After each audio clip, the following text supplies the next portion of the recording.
First of all, from United States Soccer Federation, Dan Flynn. From Fleishman Hillard, here in St. Louis, Jim Woodcock. You sit there. Now, Chris, where are your parents? We got to call out your parents. Oh, thank you for coming to see your handsome, dapper son here today, Chris Klein from the LA Galaxy of Major League Soccer. Equally dapper and handsome from USA Today, the moderator of this panel, Martin Rogers. Thank you very much. Thank you. Thanks, Patrick. Thanks to the university, and thanks to all you guys, including these three gentlemen here. It's great to be talking a bit of soccer in St. Louis, which is a place that has a great soccer history. And what not all of you may know is that one of the most famous upsets in World Cup history took place in 1950 when an American team largely made up of players from St. Louis beat England 1-0 in the 1950 World Cup, which is the main reason why my grandfather still hates Americans.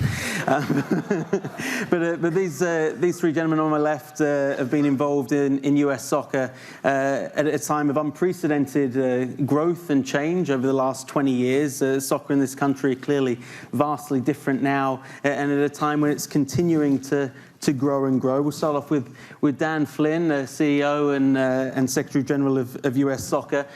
Dan, obviously, soccer's different to many American sports in that there are spikes in interest, particularly during the times of World Cup and Women's World Cup and so on. How do you, as an organization, go about capitalizing on those sort of surges in interest we see every couple of years? Well, from a planning perspective, the first thing we do is we look at the quadrennium.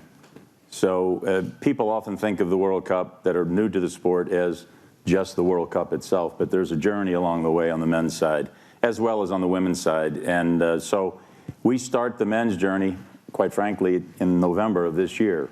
That takes us through 18. So all of our planning, budgeting, and all that, first of all, is a 4-year window.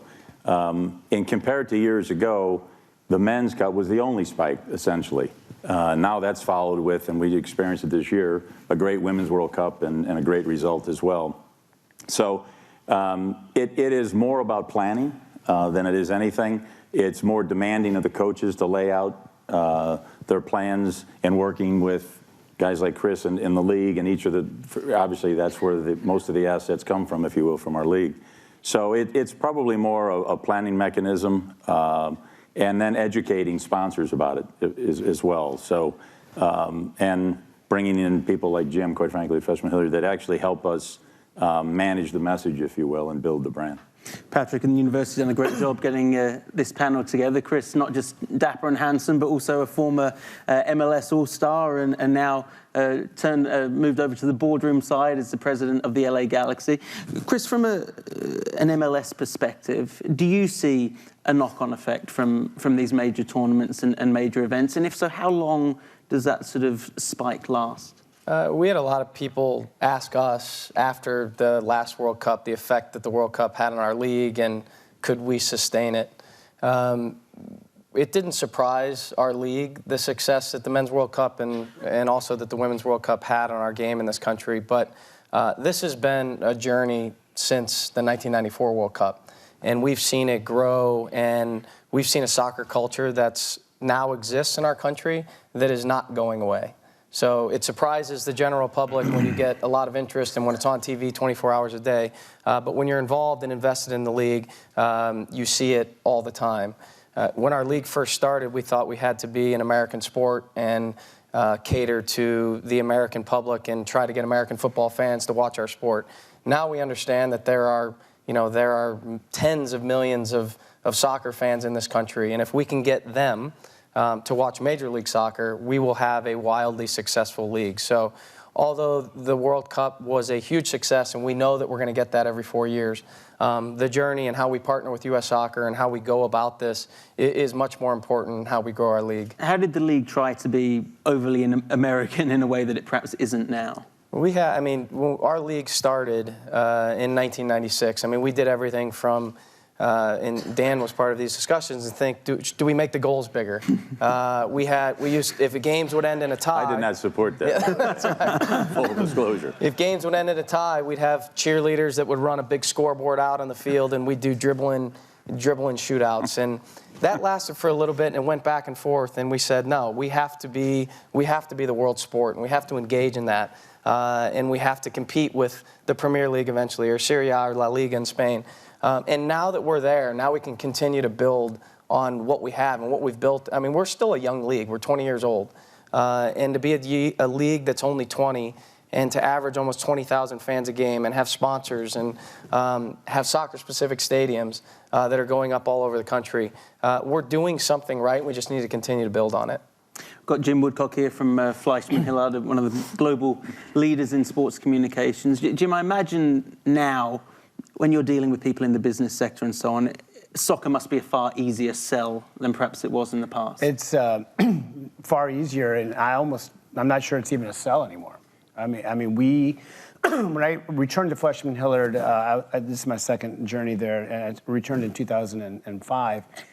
And at that time, really the base of our business was in the classic, the big four, if you will. Soccer wasn't part of that. Soccer's always been really, deep in my heart, and I was always hoping that I could, thread it through our body of work at Fleishman Hillard. But at that time, it was a sell. There's no question about it. And I sensed at the 2010 World Cup that we had something, that was a great run we had. But at that time, it was a matter of how we keep everyone's attention. After this 14 World Cup, it's not how do we keep it, it's how do we build on it, because we've kept really a lot of the attention. Many of our clients, I'd say 50% of our client base in sports has soccer, either it's central to its body of work or else it's a part of it. And what's helped us is we've been able to go out and really monetize that with our, throughout the industry and show our body of work with the United States Soccer Federation. At times with MLS, we do some project work, at times with MLS, and then certainly on the global stage too. We have a lot of teams in Europe and South America, and also it's a big part of our corporate work, and that is, the Visas of the world, the AT&T. Soccer is a big part of what they do today, and it wasn't so much maybe 5-10 years ago.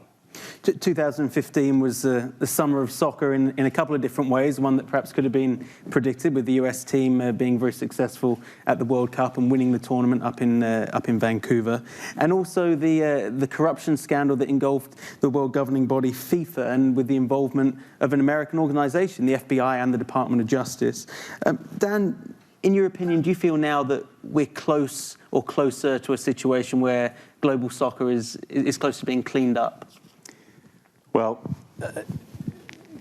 cleaned up, clearly, I think that the Department of Justice work is obviously very independent of anything we do, but I think the right steps have been taken. The right reform effort is underway, but the proof's in the pudding.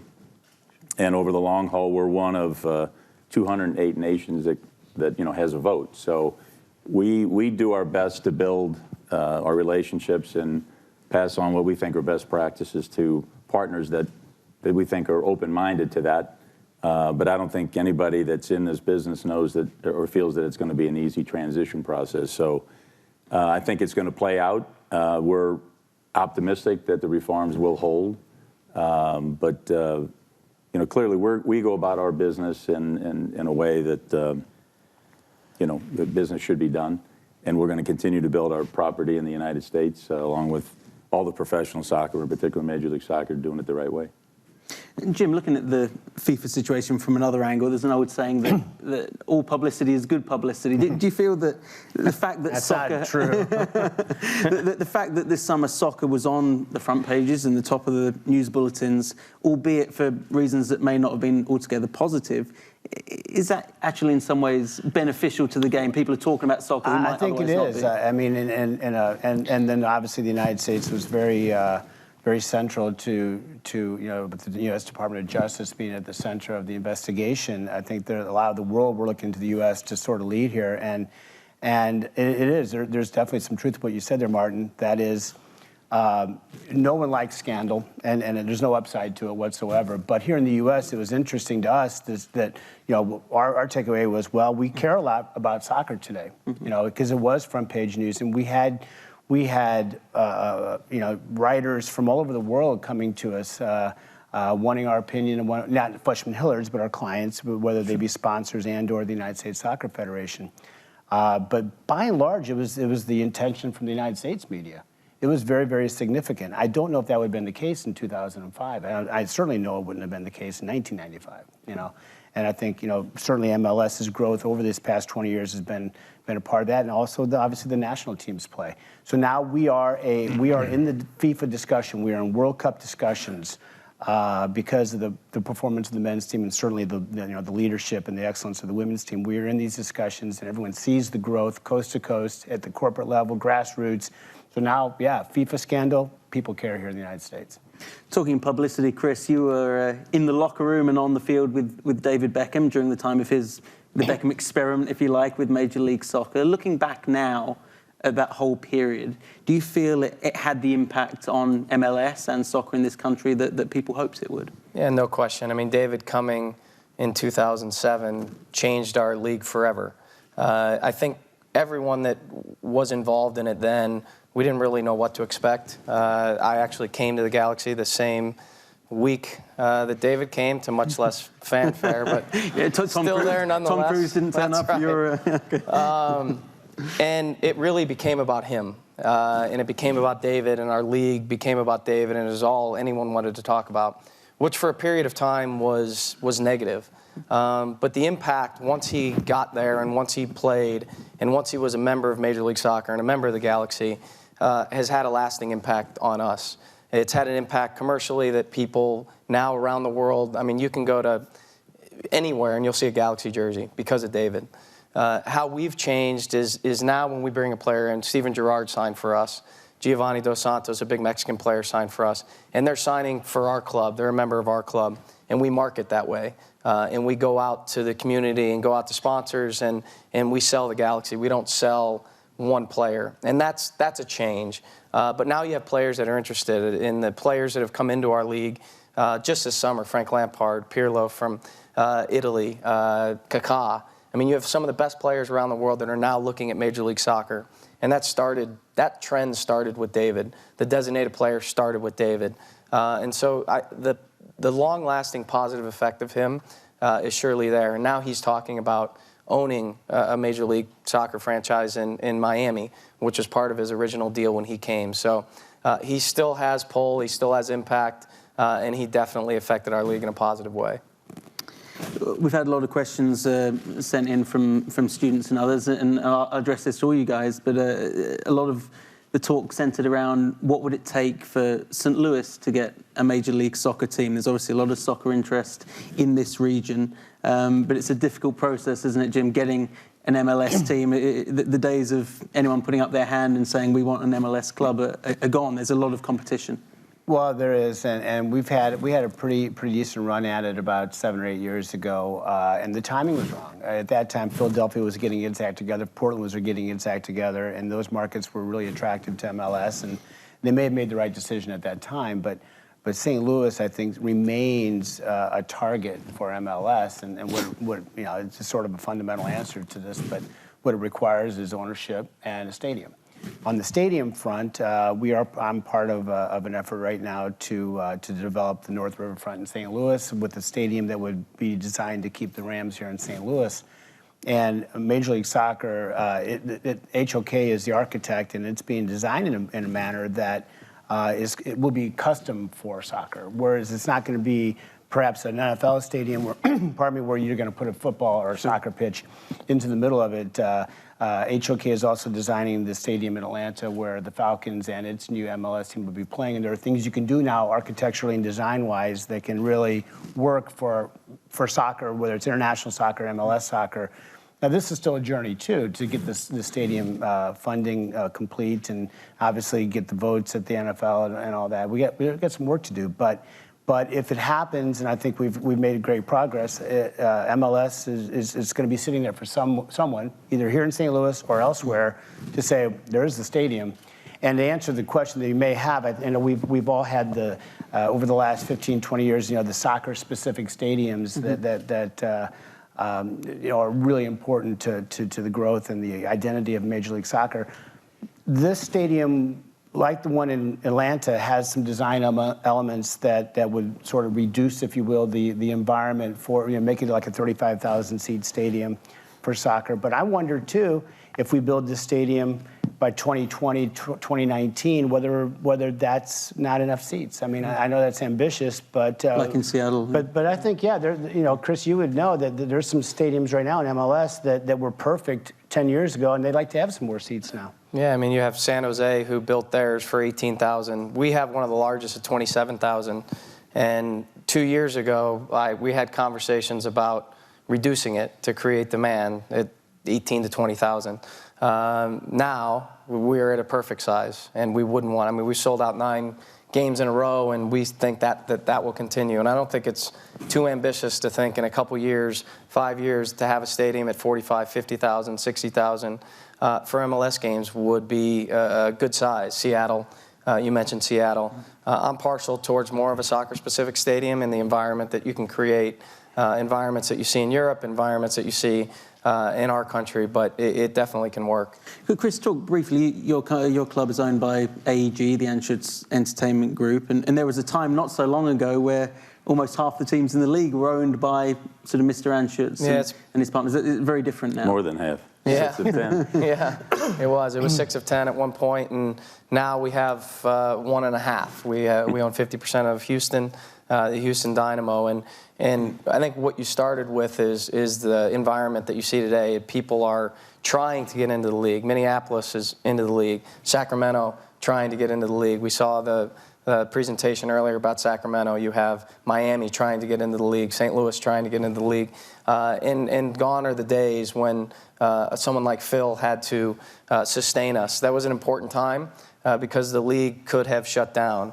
And we used to open every year saying, are we going to make it through this year?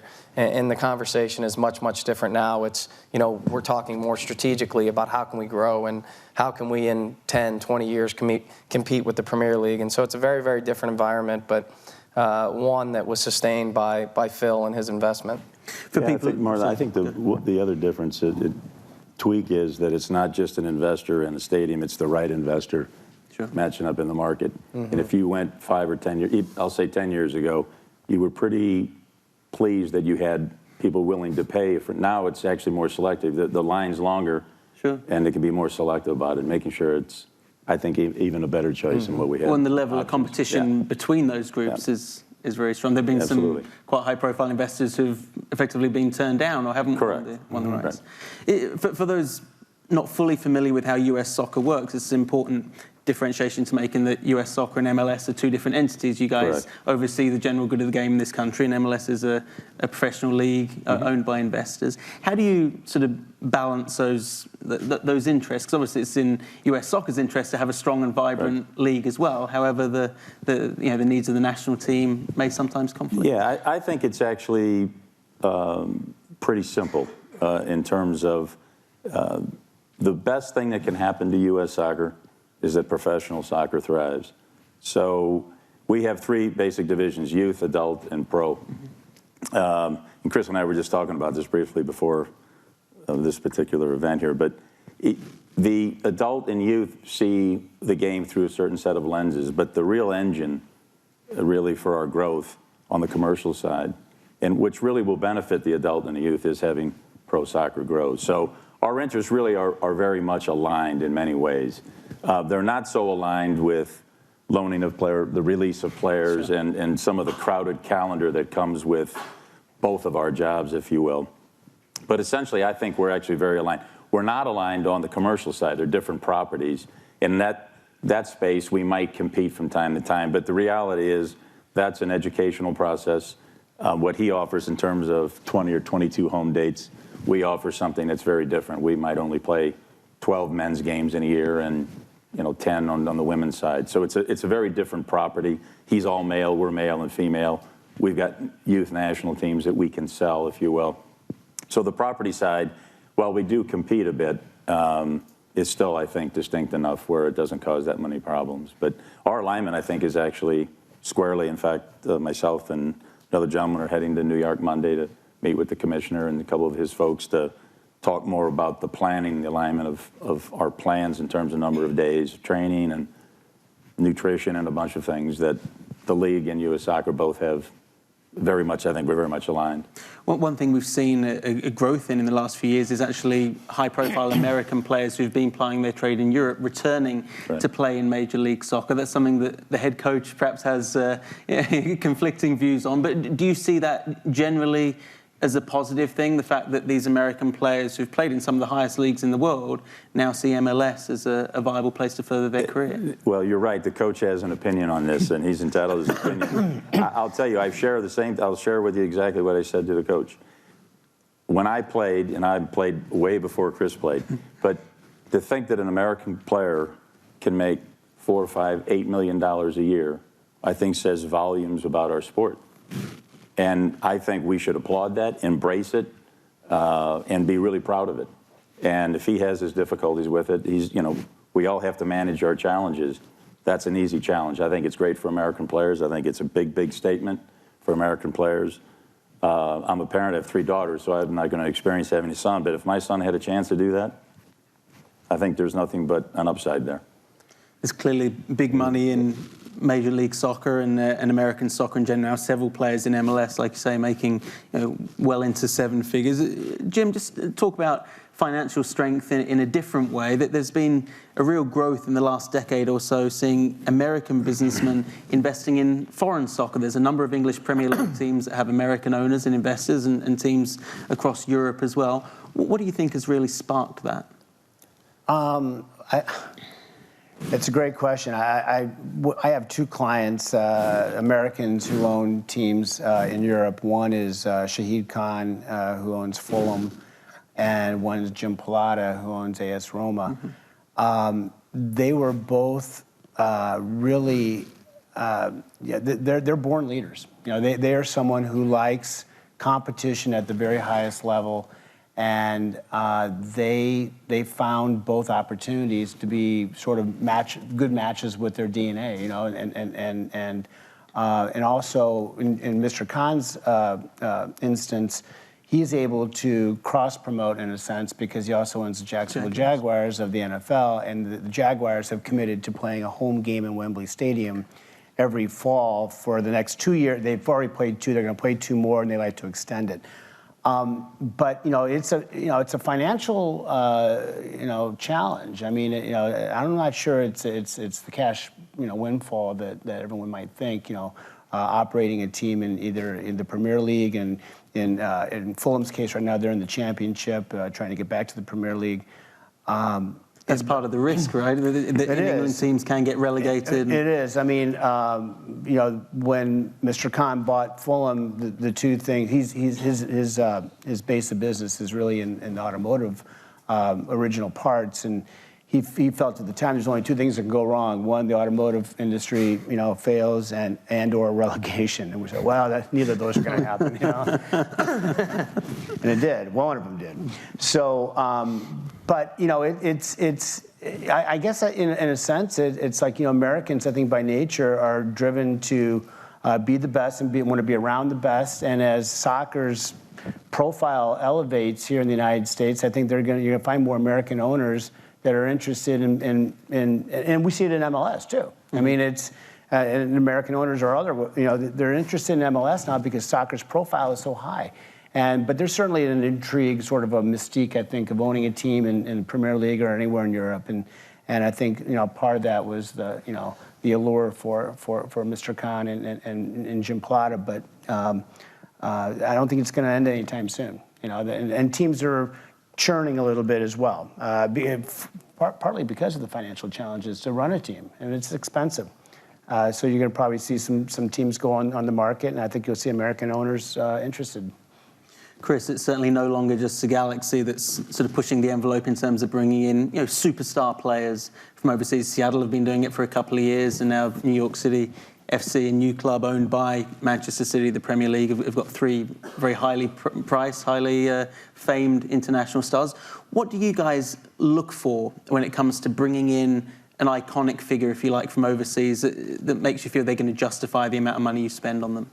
It's a process. It's been one of our strengths in terms of bringing in the right people. As we said before, when we brought David in, it was certainly for what he could do on the field, but it was a commercial it was a commercial thing that we did as well. When we look at players, when we go out and look at designated players now, the first question, we have a very specific process, but the first question we ask is he the right player for our team? Is he the right player for our club? We speak with our coach, Bruce Arena. If that answer is yes, then the next question is certainly what it's going to cost. We have a certain profile of player, whether it be David, Robbie Keane, Landon Donovan, Giovanni Dos Santos, or Steven Gerrard. They all are iconic figures in the sport. And so it's important to us playing in a city like LA that we have that. But if the first part is not there, we were talking about the Red Bulls earlier, they have not done it well. They brought in Rafa Marquez, a big Mexican player. He failed. Thierry Henry was a great player, but never really got around to the culture of our league, and they didn't do well. We've done that well, and a lot of it's management and certainly ownership being involved in that. But once we go through that process and once we target those players, it really becomes a conversation of do they want to be there and do we want them. Stephen, some of the players that you mentioned, whether it be Gerrard or Lampard or Pirlo, older players in our league, and everyone wants to say it's a retirement league.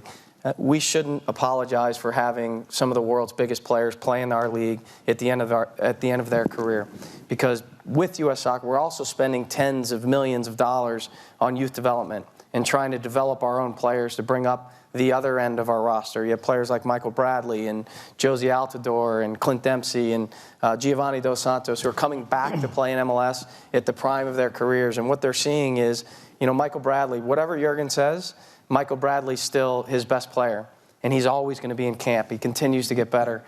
He knows he's going to play here. So part of what Jurgen says, it makes our league get better, and what he's saying is the environment. He wants to get better. But the fact is that we have the core of our national team that comes from Major League Soccer, which has never happened before. And so it really is that youth development, and then on top of that, bringing in some of the world's biggest players that sponsors want to see, that fans want to see, to make our league stronger and more recognizable. Does someone like Dos Santos almost say more about the league, given that he came in his mid-20s as opposed to the other side? Yeah, no question. We talked to Giovanni 2 years ago, and he said, look, I can't come to Major League Soccer. It's not time. My national team career, I still want to play at the highest level. He was in Spain playing for a lower team. The conversation was much different this time. The Mexican national team coach came out publicly and said if Giovanni comes to Major League Soccer, it will not affect his position on the team. And he knew that he could come in and continue to get better. Certainly calls from Steven Gerrard and Robbie Keane helped, but that dynamic has changed. We're not the Premier League yet. You don't get the pressure that you're going to have day in and day out there, but we're certainly on the track of improving the quality of our league. American soccer is clearly about more than just the men's game. Women's soccer is obviously hugely popular in this country, more so perhaps than any other country in the world. Dan, let's talk about that a little bit. Obviously, the women's national team had great success this summer, but there have been a couple of women's leagues, professional leagues, that have folded in the past. Right. Could you explain a little bit now about the current dynamic with National Women's Soccer League and the way that your organisation helps to fund that to an extent? Sure. After the second league, WPS, folded, we just took a step back, we called a meeting with a variety of leaders in sport, some outside soccer, mainly in soccer, with a heavy emphasis on the women's side, and said, look, what worked, what didn't work, kind of a pretty good review and a pretty good scrub of what the two leagues went through. We had owners, we had, a real good cross-section of people.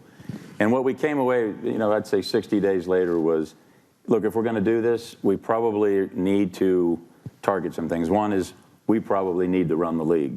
It's not something we wanted to do, but we thought putting our national team players, making sure that they would be in the league, be active in the league, and see it as kind of a pioneering part of the league would be really important for the sustainability.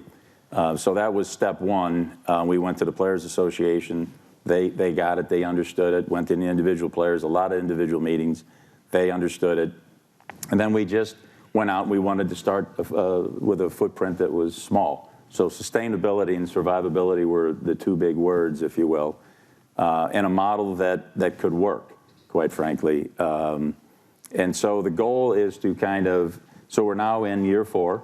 The final will be on TV on the 1st of October. on Fox. We had 6 games this year, so we're doing it slowly. But the goal is to build a runway, if you will, I would say in the next 4 to 5, maybe 6 years, where there's enough stability, enough mass, if you will, in the league that we would probably then hand the league over for somebody else to run, if you will. That's not our core business. It's become part of our business, and it occupies more of my time than I'd like some days. But nonetheless, it's been a real positive. So it's a different model, and as I said, we're heading into year 4.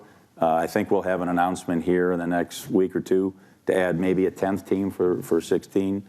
The interest from the Women's World Cup, once again, has delivered a lot of new interested people. But the key is to get the right people in for the right reasons. And we now have 2 MLS owners that are in it. We've gotten interest. Gentleman to my left, you're right, is actually expressed some interest in some point in talking about it as well. So I think part of it is it's a new model, and it's the right thing to do for the sport. The other is getting the right kind of ownership group to support it. And so far, it's worked pretty well for us. And you guys collaborate with the Canadian and the Mexican? Yes. Which is quite a the unique first thing 3 years, we've signed a number of Canadian players. So Canada does the same thing we do. We actually, the Federation pays for the national team players. The Canadian Federation pays for their players.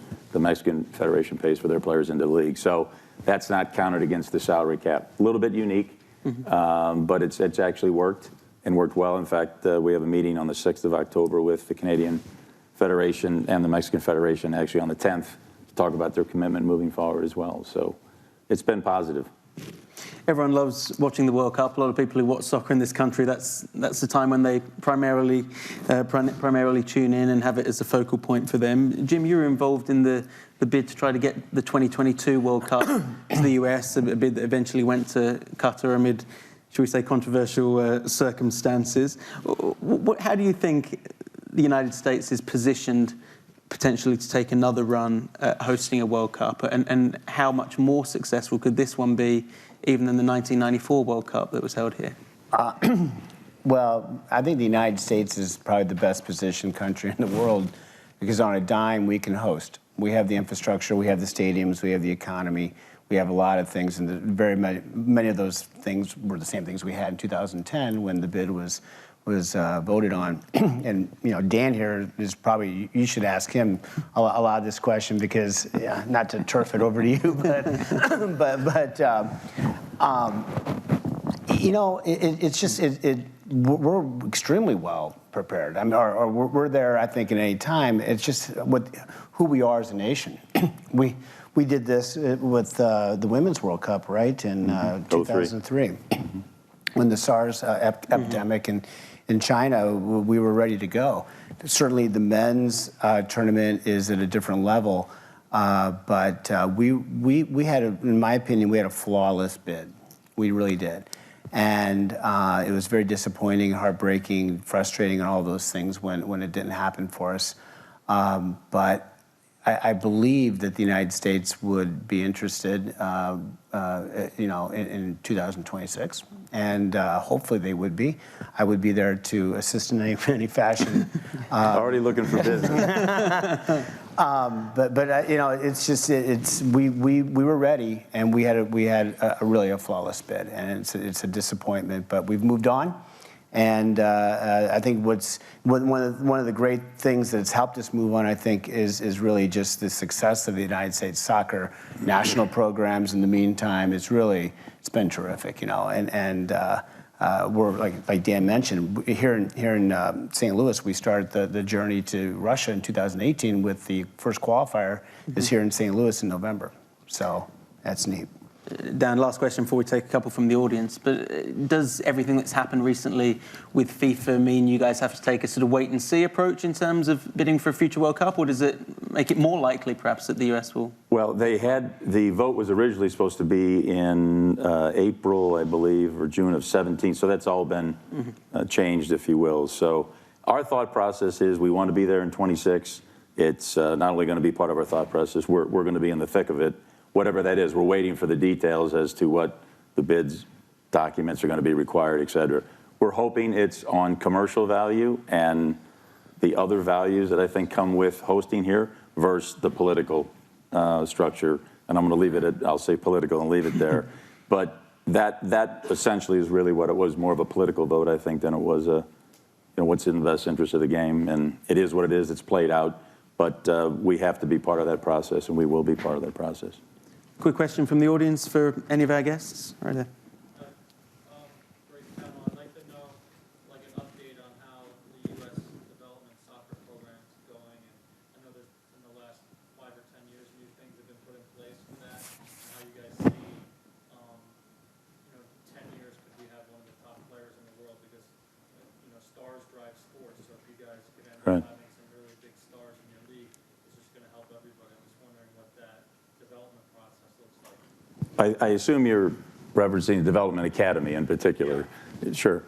It's actually gone, I think, very well. The design of it was to change the youth landscape to begin with. We had teams playing, and I won't take a long time explaining it, but kids were playing literally 70, 80 games a year and not getting the kind of training. So we tried to, if we'll, change that.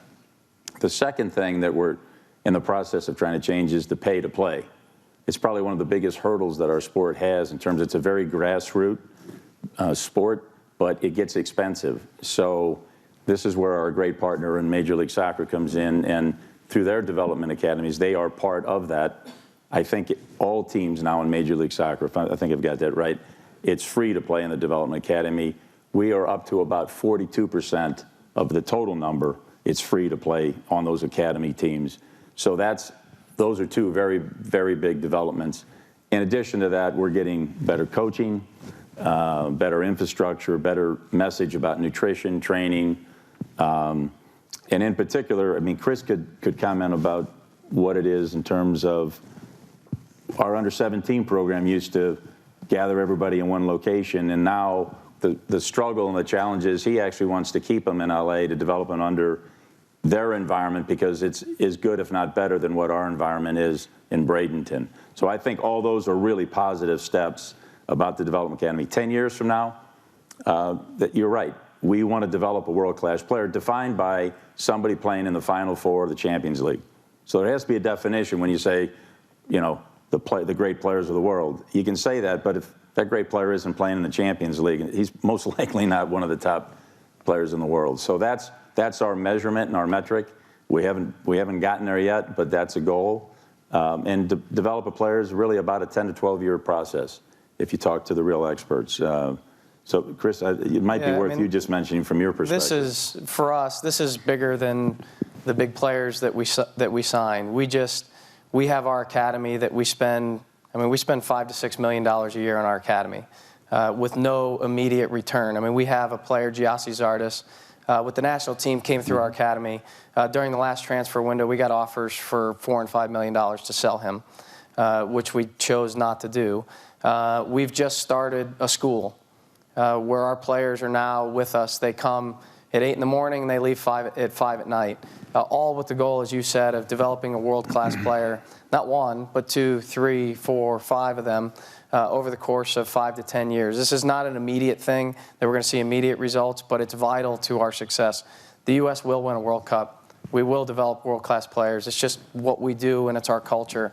What they've done with the Development Academy and really ripping the Band-Aid off of traditional youth soccer in this country has helped us and given us an environment where we can then go out and spend the money to do what we need to do so that we can have success in this area.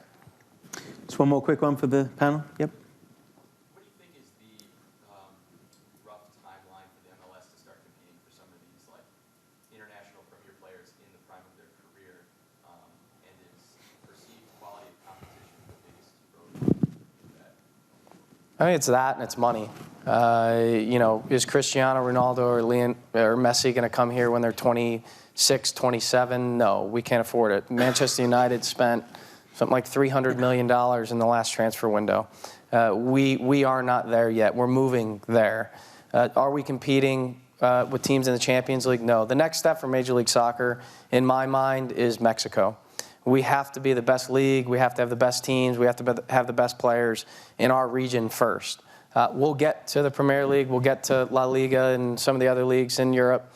But we have to have immediate targets that we can go after. We're starting to get our players come back in the prime of our career. We're starting to get Mexican players to come back in the prime of their careers. And we will get to the point where you're going to get a Ronaldo and a Messi that look at our league and say, that's where I want to be, that's where I have to be. So it's not yet, but I think that time's coming. Great questions. Thanks, guys. Thanks to the panel. Chris Klein from the Galaxy. Best of luck to you for the rest of the season. Galaxy chasing 4 titles in 5 seasons. Thanks to Dan Flynn. Good luck to the US with the World Cup qualifiers coming up. And thanks very much to Jim Woodcock and his attempts to continue to grow the game in the US. We appreciate it. Thank you. Thank you. We're going to take a quick 10-minute break and come back for our college athletics panel at 10:55. Cheers. Thanks, Jim. Thank you very much. Thanks, Dan. Sure, absolutely. Thanks, Chris, a lot. I appreciate it. Thanks, Chris. Appreciate it.